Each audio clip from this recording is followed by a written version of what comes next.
Hello, my friends. Welcome to another episode of the Digitally Overwhelmed podcast. I've taken a little of a hiatus from the podcast, just have a lot of things going on in my business, but I am back.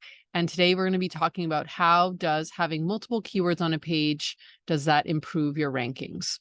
So I'm Cynthia Pacheco, your host, and I run Digital Bloom IQ, and we help female founders grow their business through search marketing. And like I said, we're going to be talking about this idea of multiple keywords. So I highly recommend that you open up the Digital Bloom IQ website. If you want to check out the show notes, you can go to digitalbloomiq.com, and there you can find this episode and just take a look and see, because I usually add a little more information. This is episode 266, and you can just get that information through the show notes. And also, I'll recommend a few other podcast episodes that are related to this question. So here's the thing. I get asked this question a lot. Like, I want to improve my rankings. I've done the keyword research.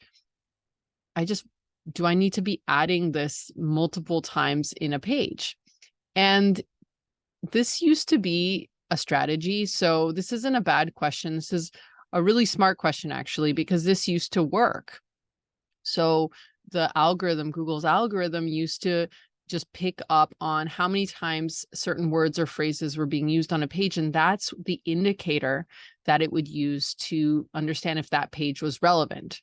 So now the algorithm is very, very smart, and it understands the English language really well. And there's different technologies and different micro algorithms in the algorithm that have advanced understanding of language processing, right? This just isn't the same strategy. It doesn't work the same way as it used to. So the point of me saying that is that yes, you want to be adding the keyword that you want to target on that page, but you need to think about if that's really helpful to the visitor. I'm going to be giving you some examples and some things to look at when you're looking at adding it multiple times on the page. So like I said previously, there used to be this thing called keyword density. It was actually a metric, and there were tools that would help SEOs look at that, and we would try to get the keyword density to a certain point.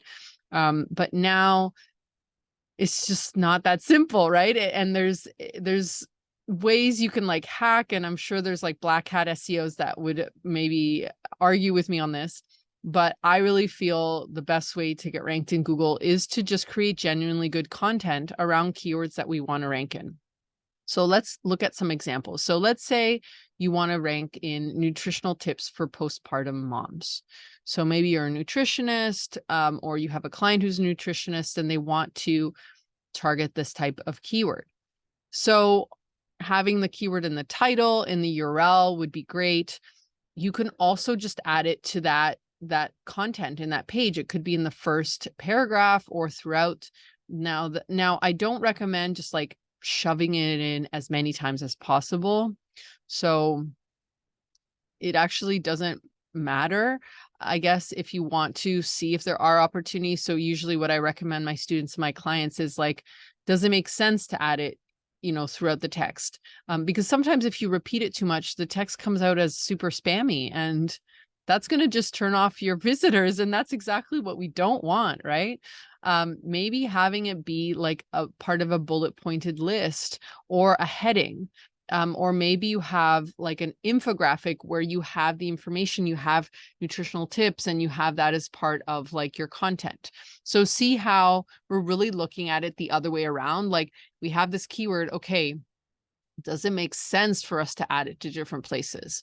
So the goal isn't to add it as many places as possible. It's to add it just enough in the right places to help the visitor, for it to be helpful to the visitor so that they understand what the blog post is about, and helpful to Google to know, okay, this is the type of blog post that has this information.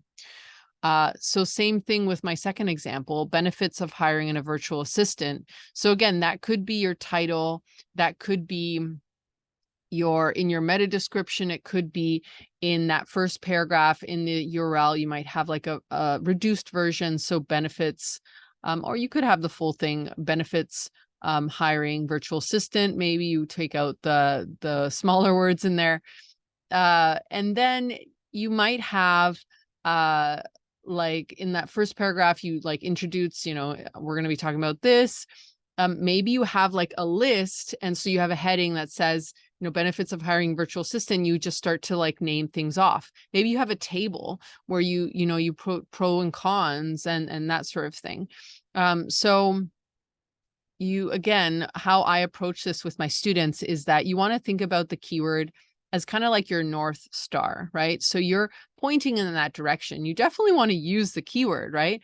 But the focus should be more on like, how am I making this blog post helpful by the structure of the blog post, by the obviously information in the blog post. Do I have videos? Do I need an infographic? Do I need images? Do I need screenshots? Like, what makes this content really helpful and goes above and beyond what someone is expecting, and how can they get value from that? And so that's going to really change for you how you think about things. My kind of like bonus tip there is that you could use something like an AI writer or ChatGPT to help you look at how you could add it more. So I've had clients, and I've used it myself, where I'll put in a piece of text and I'll say to ChatGPT, can you help me add this keyword in here? My only warning here, and this is what I already said, is that just make sure you're not repeating it too much so it doesn't come off as spammy.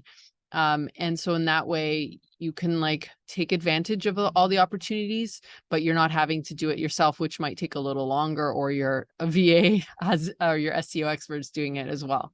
And then maybe like a little sub conversation here is that maybe some of you asking, okay, but what if we have like a variation of the same keyword? So maybe you have nutritional tips for postpartum moms.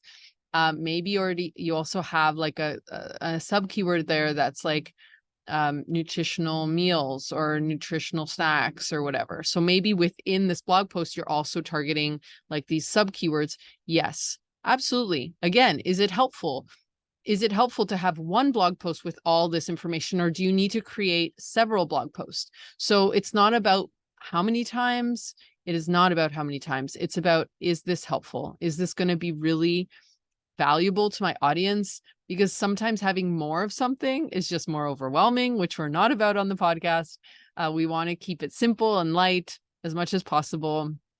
And so you want to think about that. And at the end of the day, you want to ask yourself, would I find this helpful? Would I read this and think, okay, there's a human on the other side who's just really dedicated and passionate and wants to help me? And so that's going to be the barometer that's going to help you just tune into your keywords and that sort of thing. All right, so I hope that you found this episode helpful. If you want to learn more about my keyword strategy and how I recommend to research, use keywords, and integrate that into the rest of your marketing plan, I recommend you check out my 90-day SEO plan webinar series. It's a free 4-part live webinar training, and you can access it today by going to digitalbloomiq.com/90-day SEO plan. I'll include it in the show notes. And I hope that you found this episode helpful. And I can't wait to see how you start to implement your keywords. All right. Have a great day.